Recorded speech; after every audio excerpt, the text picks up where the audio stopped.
J'ai appris que... C'est Fabrice Debacker qui nous rejoint ce matin. Bonjour Fabrice. Bonjour Jean-Marc. Pourquoi vous parlez doucement tout d'un coup? Parce que j'ai le temps aujourd'hui. Vous avez le temps.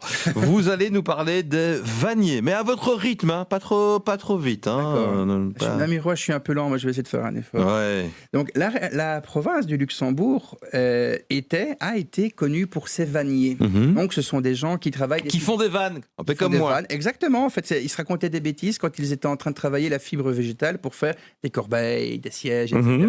Et ça a été une industrie qu'on n'apprenait pas à l'école. On regardait papa, papy ou l'ancien du village faire et on faisait la même chose. Jusqu'à ce qu'on soit capable de le faire sans couper un doigt ou sans se mettre des esquisses ou les ongles. Et donc pourquoi ? Parce que dans toutes nos rivières, dans toutes nos tourbières, dans tous nos étangs, il y avait du jonc. Oui.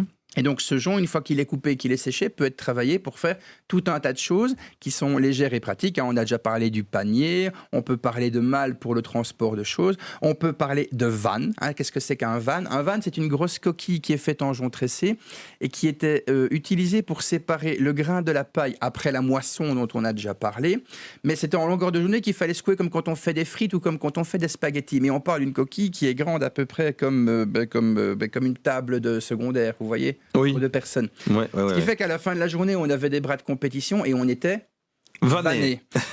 Et ben voilà, tout s'explique. Hein. Mais ça servait aussi pour faire les géants qu'on baladait dans les carnavals, parce que le jonc étant léger et facile à travailler, ça servait à faire le clayonnage je vais y arriver. Le quoi, Le clayonnage. Clayonnage. Donc le tressé de fibres végétales plantées dans le sol pour faire la base des cloisons sur lesquelles on mettait le plâtre. Oui, c'était fait avec des clays.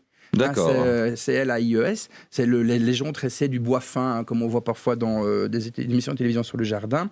Ça a continué jusqu'à la Seconde Guerre mondiale, mais malheureusement, comme tous ceux qui sont partis faire la guerre mondiale, il y avait des vieux qui savaient encore comment on faisait. Il y en a peu qui sont rentrés, ce qui fait qu'en 1950, quand le plastique est arrivé pour remplacer le jonc, ils étaient encore 5 et l'industrie a disparu. Ah oui. Maintenant, dans notre province, il doit rester 5 ou 6, mais il y avait des joncs jusque Tatert, Sampon, enfin, vous en trouvez un petit peu partout. Il y a encore quelques formatrices, si vous cherchez sur Internet, vous en trouverez. Je vais m'arrêter là parce qu'on a encore d'autres sujets à traiter. Merci Fabrice, à la semaine prochaine. À la semaine prochaine, Jean-Marc.